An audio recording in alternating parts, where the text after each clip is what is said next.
Второй вопрос. Описание нарушения международного права, например, в Белграде, звучит точно так же, как наше описание того, что произошло в Крыму. Поэтому хотела бы задать вам следующий вопрос. Наш диалог с обеих сторон, способствуют ли ему такие описания, которые звучат из российского телевидения и из американского телевидения? У нас есть такое выражение, что если вы в дыре, единственный способ выбраться оттуда — перестать копать эту яму. И поэтому такие шаги, односторонние шаги, шаги в отношениях с другими странами, есть ли какие-то шаги, которые могли бы быть предприняты, чтобы порвать этот порочный круг, который заключается в том, что мы описываем друг друга таким образом, что не способствуем развитию наших отношений? Мне кажется, без этого перспективы наших отношений, наверное, не очень-то и светлые. Да, конечно. Я согласен с вами в том, что нужно, безусловно, предпринять хотя бы попытку прервать этот порочный круг. Но не мы его начали чертить, этот круг-то.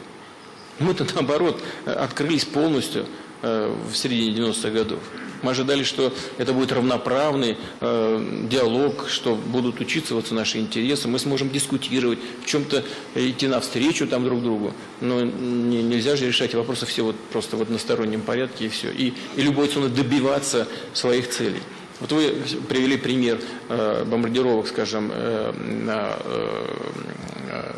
Югославии бывшей, Белграда и Крыма.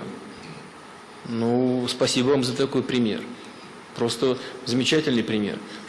Бомбардировки Белграда – вот это и есть интервенция в обход норм и правил международного права. Разве Совет Безопасности ООН принимал решение о военной интервенции в Югославии? Нет. Соединенные Штаты сделали это в одностороннем порядке. Вы сейчас мне скажете, вы сказали, в Крыму. А что в Крыму? Что вы сделали в Югославии и потом отделили от нее там часть государств, в том числе Косово, а потом от Сербии? В Косово парламент проголосовал после военных действий и интервенций, после многочисленных жертв. И все, решение принято, и все с этим согласились. В Крыму не было никакой войны, не было никаких бомбовых ударов, военных действий, жертв нет, вообще ни один человек не погиб. Единственное, что мы сделали, обеспечили право народа на волеизъявление в полном соответствии, кстати говоря, с уставом Организации Объединенных Наций. И слово в слово почти все то же самое сделали, что вы сделали по Косово, только чуть больше. В Косово парламент принял решение об отделении, а здесь люди пришли на референдум. И на референдуме сказали свое мнение. А затем парламент это решение препарировал и уже обратился, как независимое государство, обратился в Россию с целью воссоединения. Вы знаете, конечно, можно сколько угодно пикироваться, но этот порочный круг надо прервать.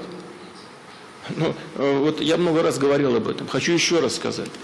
Значит, Югославия, потом Ирак, я же говорил, потом Ливия, Афганистан, движение НАТО. Это что? А потом каждый раз что-то забывается, выбрасывается, нас на что-то провоцируют, на какие-то действия по защите своих интересов. Он говорит, вот злобная Россия предпринимает такие-то шаги.